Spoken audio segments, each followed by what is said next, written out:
consultant de sa thèse. J'ai l'honneur d'avoir été proposé pour être le président de ce jury. Après la présentation d'Aurélien, je ferai une présentation de l'ensemble du jury, et puis on te posera quelques questions également. Mais tout de suite, à toi la parole, tu as entre 40 et 45 minutes. D'accord, très bien. Donc, je vais vous présenter mon sujet de thèse intitulé « Influence de l'hydrologie souterraine sur la modélisation du climat à l'échelle régionale et globale ».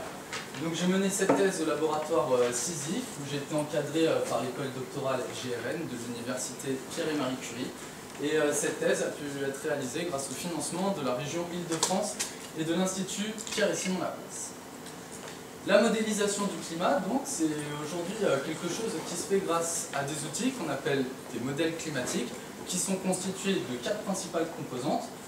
Un modèle de circulation atmosphérique globale, un modèle de circulation océanique, un modèle de glace et un modèle de surface continentale. Donc ces 4 modèles sont étudiables indépendamment, on peut les utiliser indépendamment des autres modèles, mais on peut aussi les utiliser de manière couplée, c'est-à-dire en les utilisant tous simultanément, et ils vont alors échanger entre eux des quantités d'eau et d'énergie. Il existe donc aujourd'hui une vingtaine de modèles climatiques qui ont participé à l'expérience d'intercomparaison nommée CEMIP5, dont je présente ici les résultats qui sont les températures de surface au cours des 150 dernières années modélisées par les 20 modèles climatiques de CEMIP5. Donc comme on le voit, tous les modèles ont représenté un réchauffement global des températures au cours du XXe siècle. Néanmoins, parmi les modèles, il existe une variabilité que je vais tenter de vous expliquer en vous présentant d'abord le bilan radiatif à travers le système Terre-atmosphère. Donc, ce système reçoit en entrée une énergie solaire qui va être réfléchie en partie vers l'espace et qui va donc chauffer la surface terrestre. En se réchauffant, la surface va émettre en contrepartie des rayonnements infrarouges, dont une partie va être émise vers la surface, et on va avoir une partie de ces émissions infrarouges qui vont s'échapper vers l'atmosphère. Donc si on a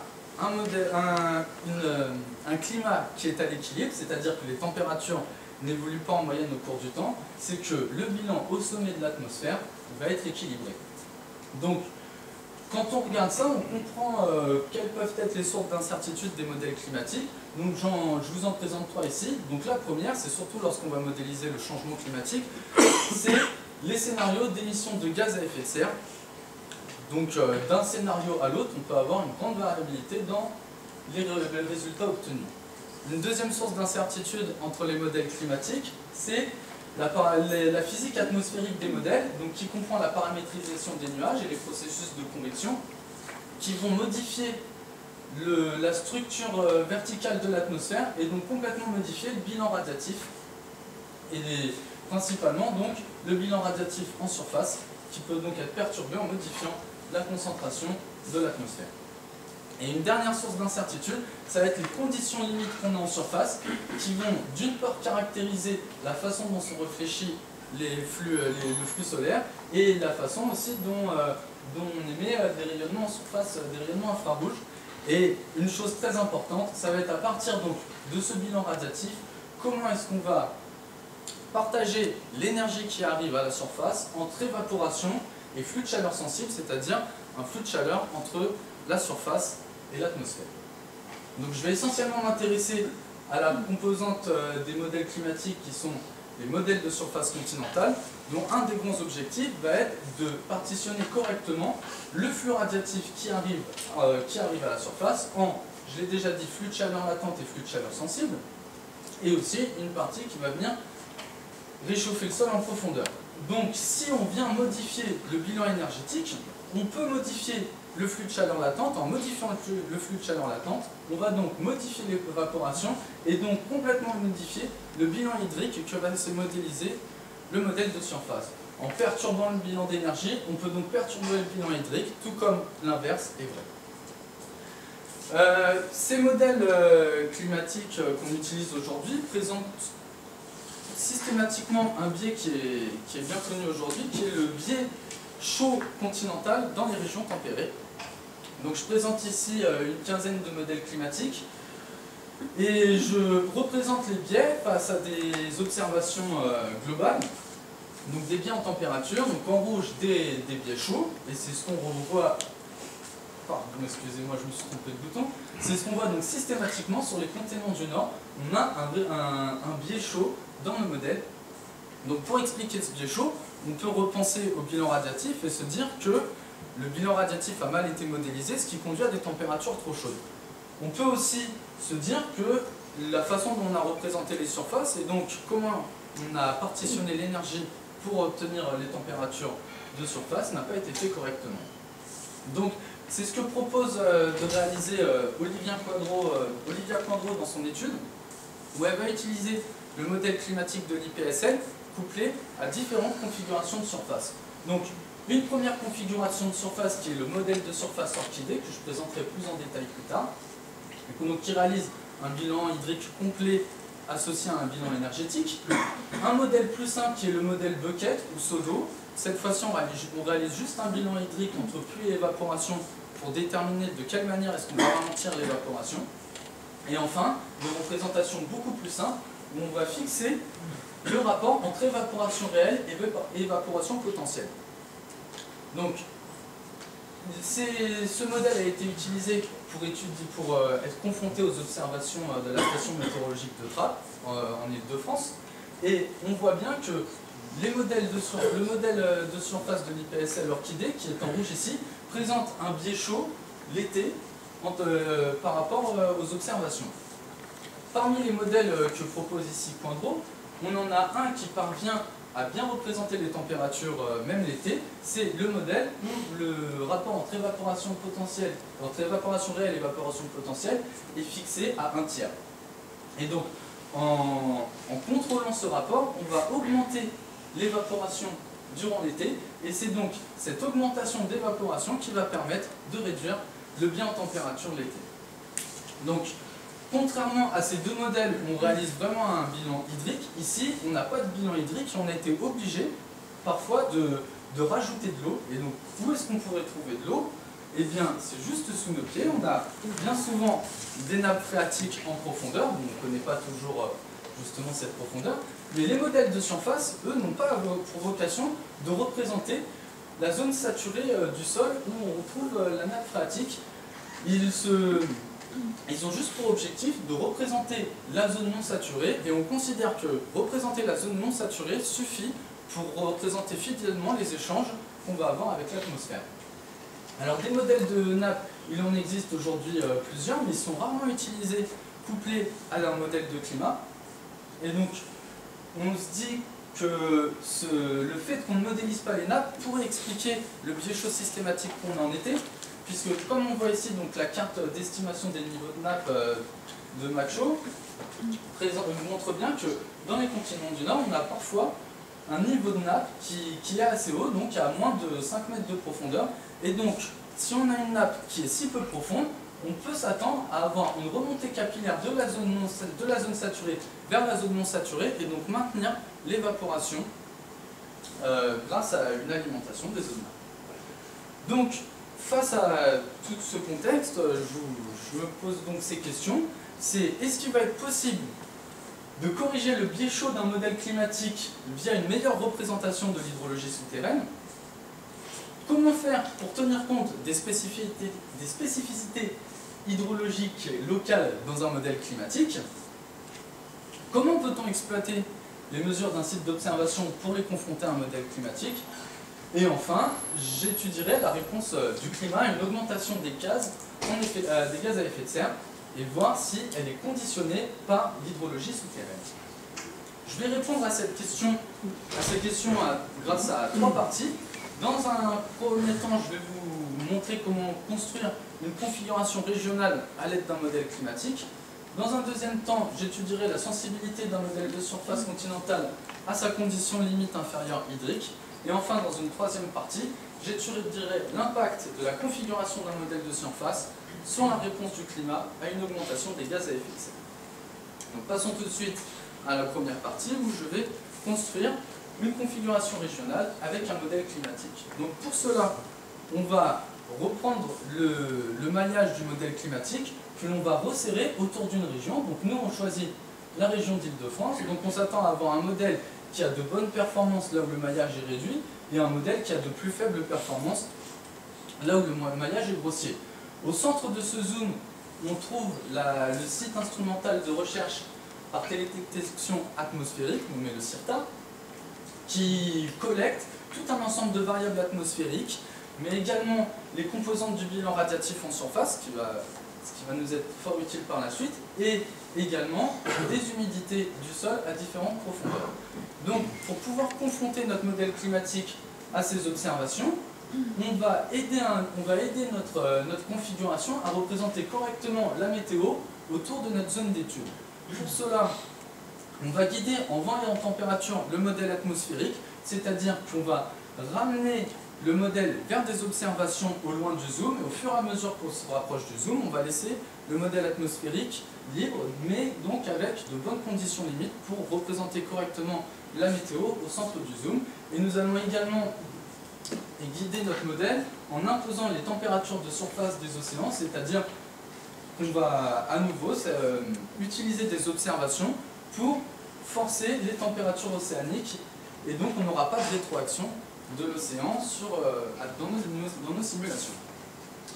Donc je vous l'ai déjà dit, je vais m'intéresser au modèle de surface continentale, et j'ai eu l'occasion durant la thèse d'utiliser celui de l'IPSL, donc nommé Orchidée, qui a la particularité de proposer deux versions de l'hydrologie.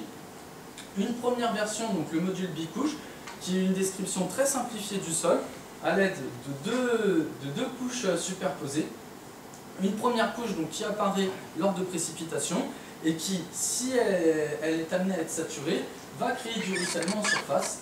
Et notons que dans ce modèle, on ne considère aucun drainage à la base du sol.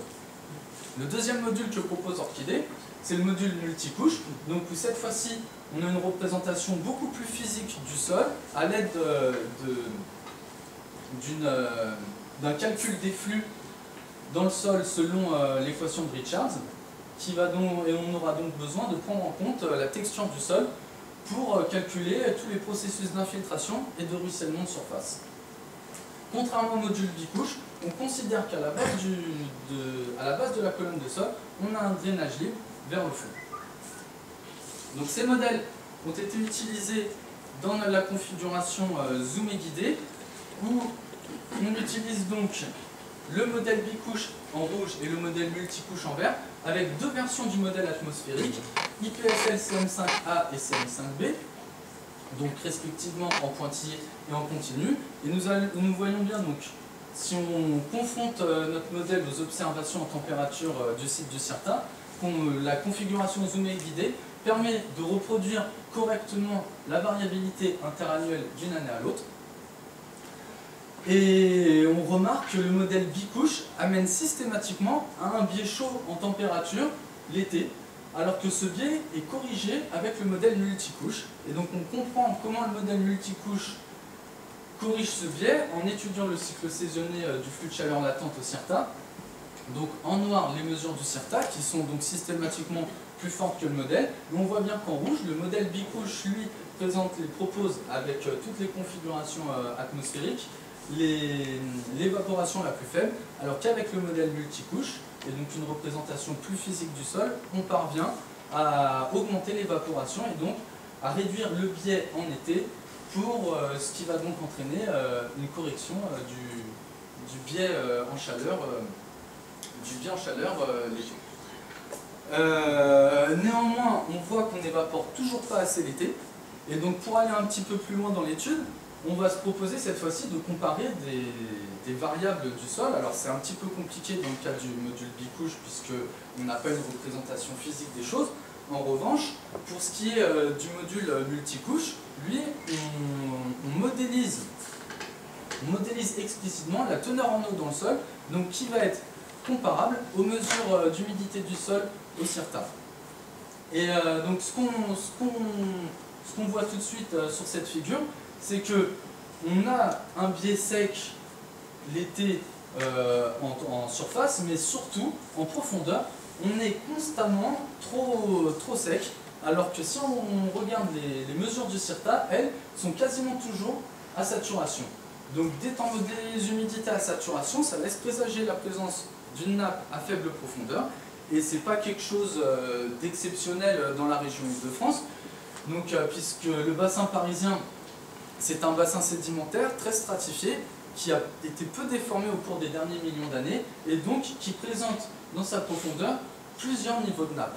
Donc sans aller aussi profond, si on regarde juste les premières dizaines de mètres du sol au niveau du CIRTA, qui est situé sur le plateau de Palaiseau, dont je vous présente une coupe nord-sud ici, on voit qu'on garde toujours cette stratification du sol avec des alternances de niveau perméable et de niveau imperméable, notamment en surface, une couche de limon suffisamment perméable pour laisser infiltrer l'eau, mais qui, selon les études qui ont été menées au plateau de Saclay, serait au-dessus d'une couche d'argile dont la continuité n'est pas forcément avérée sur l'ensemble du plateau, mais qui reste suffisamment conséquente pour bloquer l'infiltration de l'eau et créer des nappes perchées à faible profondeur.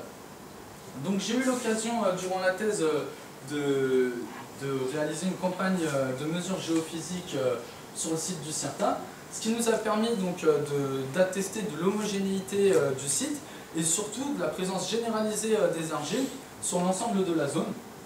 Donc à l'aide de tout un ensemble de mesures de cartographie, mais aussi des mesures en profondeur, avec des tomographies, des sondages électriques, et surtout des forages à la tarière. Donc cette fois-ci on va vraiment aller regarder le sol en le creusant, et il faut savoir que j'ai fait cette étude courant avril-mai 2011, à une période où il n'avait pas plu depuis longtemps sur l'île de France, et vers 1,80 m de profondeur, avec des forages à la carrière, on s'est retrouvé en face d'un sol qui était complètement saturé, donc même en situation sec, un site qui propose à faible profondeur une nappe phréatique.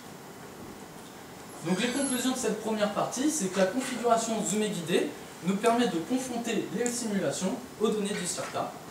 On a vu que le modèle multicouche peut être évalué à l'aide des mesures d'humidité du sol, ce qui est une nouveauté par rapport au module bicouche. On a aussi vu que le module multicouche présente un biais négatif d'évaporation, enfin on a toujours ce biais-là, et ça ne nous étonne pas puisque le CIRTA est situé au-dessus d'une nappe perchée à faible profondeur. Donc dans la deuxième partie, je vais voir comment faire pour tenir compte de l'hydrologie souterraine en modifiant la condition limite inférieure à la base du sol. Donc si j'étudie un petit peu plus en détail le module multicouche, donc on l'a déjà dit, on va avoir des échanges entre le sol, la végétation et l'atmosphère en surface. Au sein du sol, on va avoir un calcul des flux selon l'équation de Richards. Et à la base du sol, on l'a déjà évoqué, un drainage libre, donc c'est-à-dire qu'on va considérer que la composante diffusive des flux selon Richards est annulée, c'est-à-dire que l'humidité serait constante en dessous du sol du dernier niveau modélisé. Donc on l'a vu au CIRTA, c'est pas quelque chose qu'on peut vérifier puisqu'on a cette apparition d'argile et surtout cette nappe à faible profondeur, donc probablement un gradient d'humidité du sol assez important. Donc je vais proposer deux nouvelles conditions limites. Dans la première condition, je vais juste réduire le drainage à l'aide d'un facteur F compris entre 0 et 1. Donc si F est égal à 1, on retrouve le drainage libre. Et avec F égale 0, on va complètement bloquer le drainage à la base du sol, c'est-à-dire modéliser un fond imperméable. La deuxième condition limite que je vais proposer, cette fois-ci, ce n'est pas une condition flux, c'est une condition d'état. C'est-à-dire qu'en dessous d'une certaine profondeur, je vais considérer que tous les niveaux modélisés sont constamment à saturation. Donc c'est quelque chose d'assez simple à faire numériquement, c'est comparable au guidage atmosphérique. En fin de calcul, on va ramener les couches de sol à saturation. Alors pour imposer ces nouvelles conditions limites, j'ai été contraint de revoir la discrétisation verticale du sol. Donc la discrétisation verticale par défaut qui possède une discrétisation géométrique des points de calcul selon 11 points. Et en profondeur, lorsqu'on vient bloquer le flux, on va créer des gradients d'humidité très importants et des flux complètement irréalistes à la base du sol. En augmentant le nombre de nœuds et donc en affinant la discrétisation au fond, donc je conserve une discrétisation géométrique en surface pour ne pas modifier les échanges avec l'atmosphère, mais en profondeur, je vais conserver, je vais décider d'utiliser une discrétisation linéaire beaucoup plus fine que ce qu'on avait dans la configuration par défaut en 11 couches.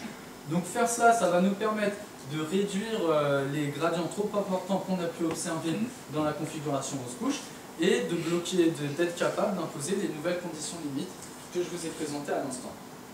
Donc ces nouvelles conditions limites, je vais réaliser une étude de sensibilité grâce à ces 7 simulations. Donc une première simulation où j'utiliserai un drainage libre, donc la simulation de référence. 2 simulations où on va réduire le drainage. Une simulation donc en rouge où cette fois-ci on va imposer un fond imperméable, c'est-à-dire un drainage nul. Et 3 simulations où je vais imposer un niveau de saturation, c'est-à-dire une nappe à 2 mètres de profondeur, puis que je vais remonter progressivement jusqu'à 50 cm de profondeur. Donc je vais conserver ce code couleur tout au long de la présentation. Et regardons tout de suite ce que font ces conditions limites sur les profils d'humidité du sol. Donc on a une organisation cohérente et attendue des choses, c'est-à-dire en imposant une condition limite de plus en plus drastique, on va réussir à augmenter l'humidité du sol, et ce qui va aller dans le bon sens si on regarde les observations, notamment l'été, où les mesures d'humidité sont encadrées par les 2 simulations qui proposent une nappe à 50 cm de profondeur et à 1,30 m de profondeur. Donc c'est en modifiant l'humidité du sol, on ne va pas en venir à modifier la partition de l'énergie radiative en surface. Donc on voit ici la réduction du biais de chaleur latente au CIRTA, donc, qui est quasiment annulé l'été avec nos 2 simulations où on impose une nappe. Et cette réduction du biais de chaleur latente, donc cette augmentation d'évaporation, est accompagnée d'une diminution du flux de chaleur sensible. Donc ce qui va aussi dans le bon sens si on regarde le biais qu'on avait dans la simulation de référence l'été au CIRTA.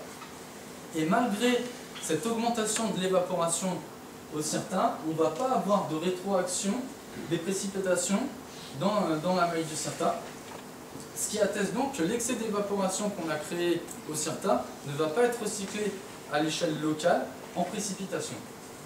Donc pour aller un petit peu plus loin et étudier justement cet effet de recyclage, on va, alors que jusqu'ici on avait fait des modifications locales de la condition limite au fond, juste pour représenter correctement l'humidité au CIRTA, on va cette fois-ci réaliser des modifications globales de la condition limite du modèle de surface.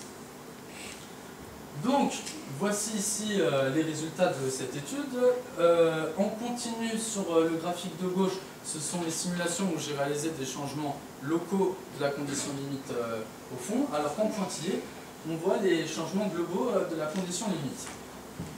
Donc, on a toujours une augmentation du flux latent, mais qui ne va pas forcément dans le même sens à chaque fois que si on les compare aux changements locaux.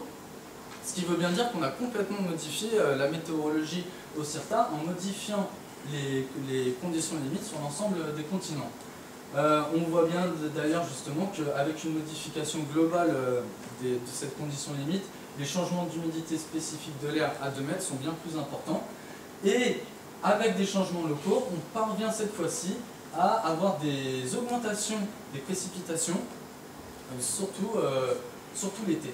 Donc juste rapidement sur la partie droite de cette diapositive, je présente tout en haut les changements d'évaporation entre un drainage libre et un drainage libre, et pour la colonne de droite entre une nappe à 1,30 m et un drainage libre. Donc on voit qu'on a bien augmenté l'évaporation dans le cas du drainage nul, avec de fortes augmentations dans cette zone au nord-est de l'Europe, donc qui correspond à une zone sableuse, où par défaut les flux d'eau étaient donc plus rapides que dans les zones limoneuses du reste de l'Europe.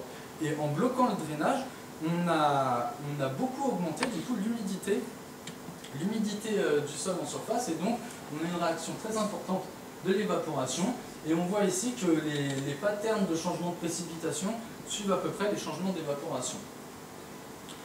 Si on fait la différence entre ces deux cas, donc pour étudier la convergence d'humidité, c'est-à-dire est-ce que la maille, les changements qu'on a réalisés sur l'Europe entraînent plus d'eau ou plus d'évaporation. Donc ici, en rouge, c'est qu'on aura plus de changements d'évaporation que de changements de précipitation. Et en bleu, c'est que les changements de précipitation vont dominer. Donc on voit ici en rouge qu'on a bien augmenté l'évaporation, mais on a eu peu de rétroaction des précipitations. Donc ça, c'est dû au transport moyen de l'atmosphère qui va être d'ouest en est, et donc qui amène les nuages depuis l'Atlantique, où ici, on n'a pas changé de conditions limites, et donc on a toujours les mêmes nuages qui arrivent sur la partie ouest de l'Europe, où donc on a surtout le changement d'évaporation qui va dominer. Et cette évaporation va donc être transportée vers l'est de l'Europe, où là, tout à coup, on arrive à créer une augmentation de la convergence d'humidité. Si on regarde maintenant les effets d'une nappe à 1,30 m de profondeur, on a des effets beaucoup plus marqués sur la convergence d'humidité, mais notons qu'au sud de l'Europe, on a des comportements assez extrêmes, puisque ici, on a imposé une nappe à 1,30 m de profondeur, on est beaucoup plus loin de la réalité que ce qu'on peut avoir au nord de l'Europe. Pour conclure sur cette deuxième partie, nous pouvons donc attester que tenir compte de l'hydrologie souterraine via la condition limite au fond du module multicouche permet de réduire le biais en évaporation au CERTA. Nous avons vu donc que les précipitations n'étaient pas sensibles à l'échelle locale, mais que le climat de l'Europe de l'Ouest était sensible, lui, à des changements globaux de la condition limite au fond. Donc, vu ces changements globaux et donc la réaction du climat si on fait des changements de grande échelle, on peut se demander quel va être le rôle de l'hydrologie souterraine lors d'un changement climatique. Et je vous propose dans cette troisième partie d'étudier l'impact de la configuration d'un modèle de surface sur la réponse du climat à une augmentation des gaz à effet de serre. Donc on va réaliser à peu près le même type de simulation que tout à l'heure, donc toujours avec le modèle atmosphérique LMDZ, mais cette fois-ci pas zoomé, régulier sur l'ensemble du globe, avec le modèle de surface orchidée et 5 configurations particulières que je vais détailler juste après. Et on n'utilisera toujours pas de modèle océanique, on va utiliser les moyennes des 20 années autour de l'année 1998. Donc ici, on est en train de créer une configuration de contrôle que l'on va appeler contrôle 98. Donc on utilise toujours des compositions atmosphériques qui seront identiques et un cycle saisonnier des températures océaniques qui sera également le même d'une année à l'autre. Donc on éliminera au maximum la variabilité interannuelle du modèle. Donc les 5 configurations du modèle de surface orchidée que je vais utiliser, je vais en prendre 2 parmi le modèle bicouche. Donc la première qui propose donc un sol de 2 mètres de profondeur, donc on l'a déjà dit, on n'a pas de drainage à la base du sol, et une deuxième configuration avec un sol de 4 mètres, ce qui va permettre d'avoir un plus grand réservoir d'eau en surface.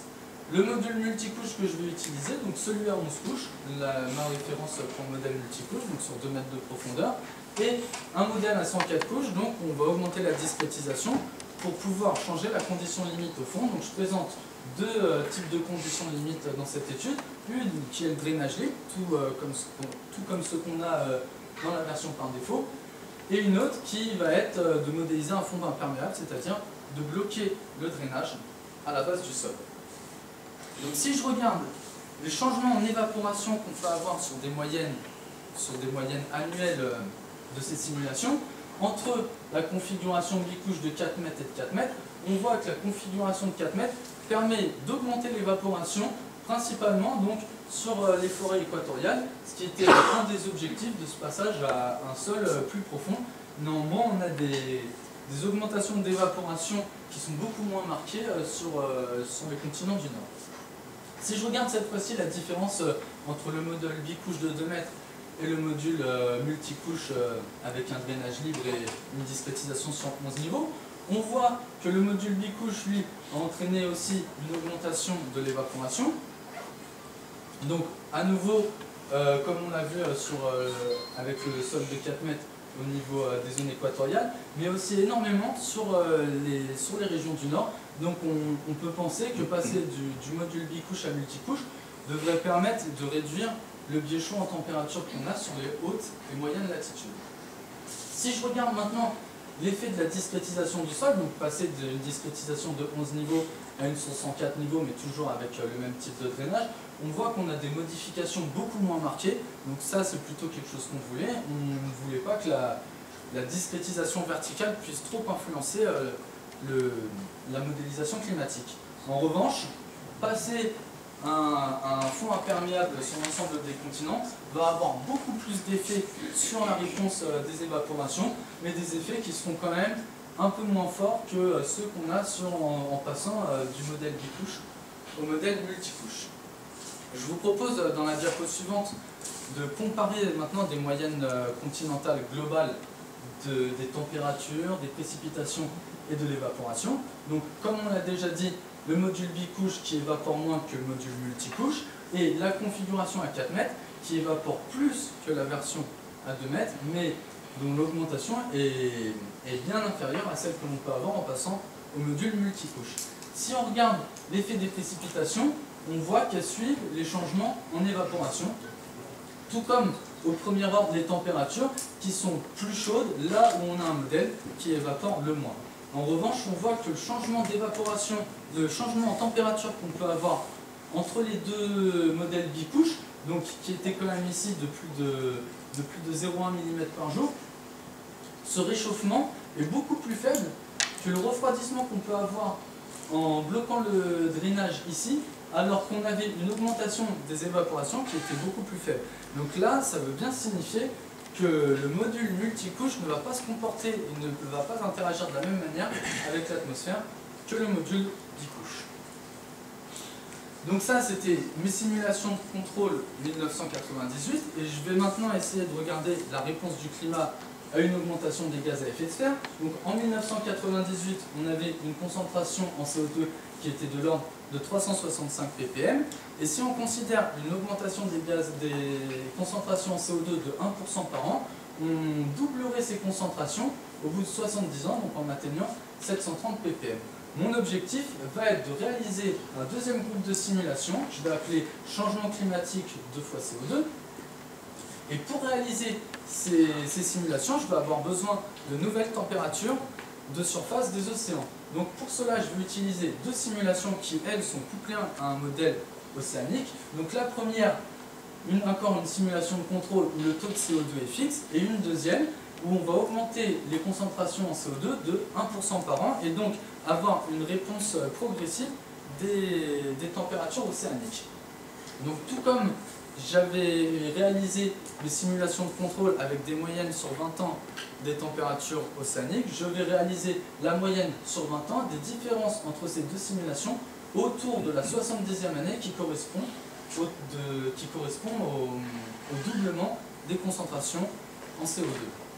Donc on le voit ici, je vous présente ce réchauffement modélisé par un modèle climatique où on utilise un modèle océanique.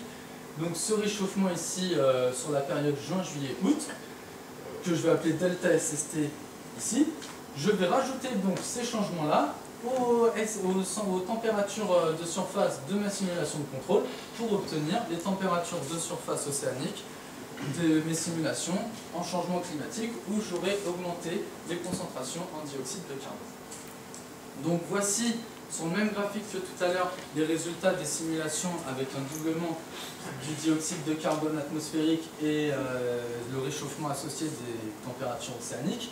Donc on voit une augmentation généralisée de l'évaporation et une réponse des précipitations qui est plus difficilement anticipable et un réchauffement au premier ordre des températures qui semble être essentiellement lié au changement climatique qu'on a créé. Donc étudier des changements sur des moyennes globales, ça risque d'être un petit peu compliqué pour expliquer plus finement les choses. Je vous présente sur cette carte des patterns de différence de réponse des modèles de surface. Donc en fait, je regarde la différence en évaporation, la différence en température qu'on a en passant du modèle multicouche au module bicouche. Donc je regarde cette différence en différence de changement climatique, c'est-à-dire en regardant l'écart que l'on a dans notre simulation avec un doublement de dioxyde de carbone et ce que l'on a comme réponse du changement de modèle de surface avec, dans nos simulations de contrôle. Donc on voit ici en rouge donc, que la réponse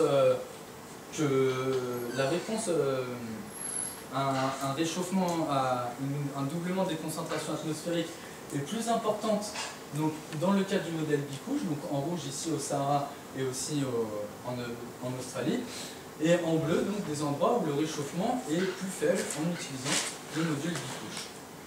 Donc ce qui est intéressant de voir sur cette diapositive, c'est qu'on a vraiment des patterns organisés de la réponse du climat. Et donc c'était pas forcément quelque chose d'évident. Et si on regarde la réponse sur un grand nombre de variables, on voit toujours une organisation de patterns sur l'ensemble des continents. Donc des patterns qui ne sont pas systématiquement placés au même endroit. Et donc pour essayer de généraliser un petit peu et de régionaliser les endroits où répond au mieux, où répondent le climat à un changement de configuration de sol, je vais réaliser une analyse en composantes principales des climats que j'ai modélisés dans les simulations de changement climatique. Donc, pour cela, je considère les 5 configurations de sol dans la simulation de changement climatique, où on a pour chaque configuration de sol 2060 mâles qui contiennent plus de 50% de continu. Donc ça nous fait un total de 10 300 mailles que je vais réunir ensemble indépendamment de la configuration de sol et de la position sur le globe terrestre de la maille des mailles que j'ai réunies.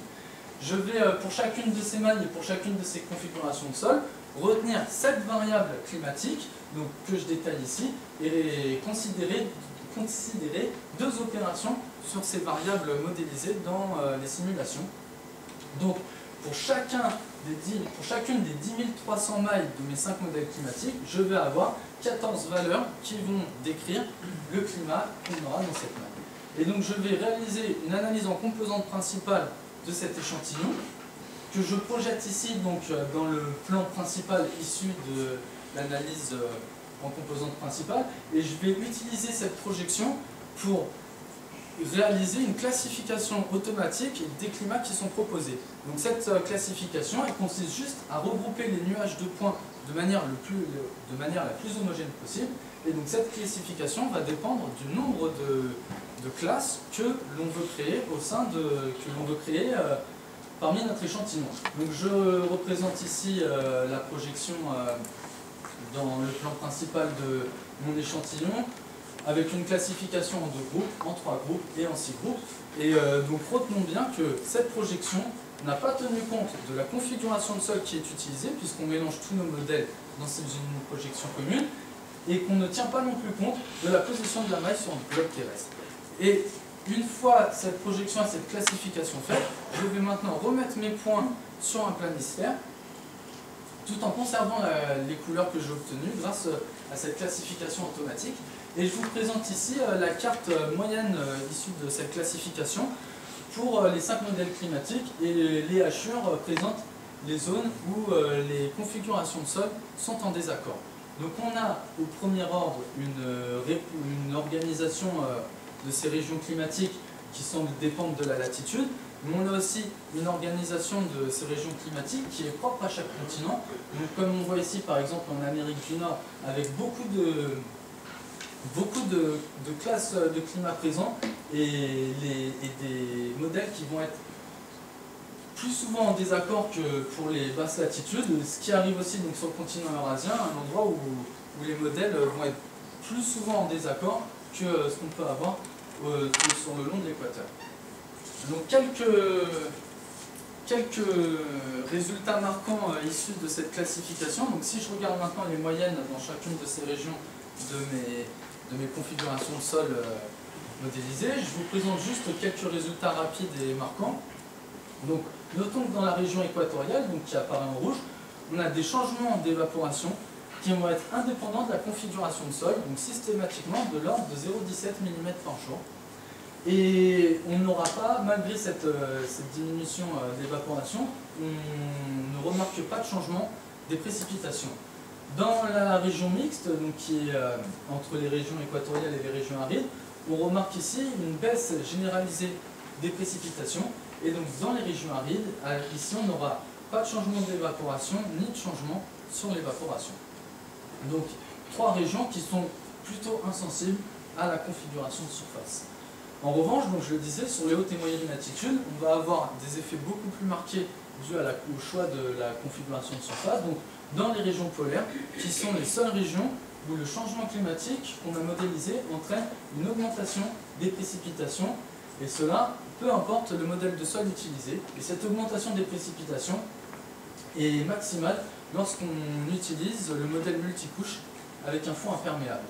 Dans les régions tempérées humides, on remarque une baisse généralisée de l'évaporation, mais qui sera limitée par le module multicouche.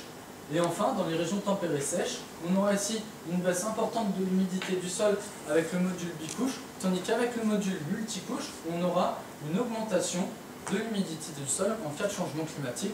Donc ce qui veut bien dire que dans cette région, le type de modèle de sol va avoir une grande importance. Donc rapidement, quelques conclusions de cette troisième partie. À l'échelle globale, donc, on peut dire que le module multicouche conduit à plus d'évaporation que le module bicouche et qu'il entraîne aussi un climat continental plus froid. Le changement à drainage libre, drainage fond imperméable, eux sont bien moins importants que ceux qu'on peut avoir avec, en passant du module multicouche au module bicouche. Et enfin, on a vu que l'influence de la configuration du modèle de surface sur le climat continental est plus importante au niveau des hautes et moyennes latitudes. Dernière diapo. Et donc, les conclusions générales, on peut donc dire que le module multicouche permet de représenter diverses situations hydrologiques, donc ça on l'a bien vu. On a une prise en compte des nappes à faible profondeur qui, on l'a vu aussi, est essentielle pour modéliser le climat en Île-de-France. On a une répartition des climats continentaux qui est influencée par la configuration de sol utilisée dans les hautes et moyennes latitudes. On a aussi une réponse du climat à une augmentation des gaz à effet de serre au niveau des régions polaires et tempérées qui dépend de la configuration de sol utilisée. Et enfin, une conclusion, mais aussi une perspective, c'est qu'une meilleure représentation globale des paramètres hydrauliques du sol, donc y compris de l'évolution verticale de ces paramètres, est un axe de perfectionnement des modèles climatiques à base physique. Je vous remercie de votre attention.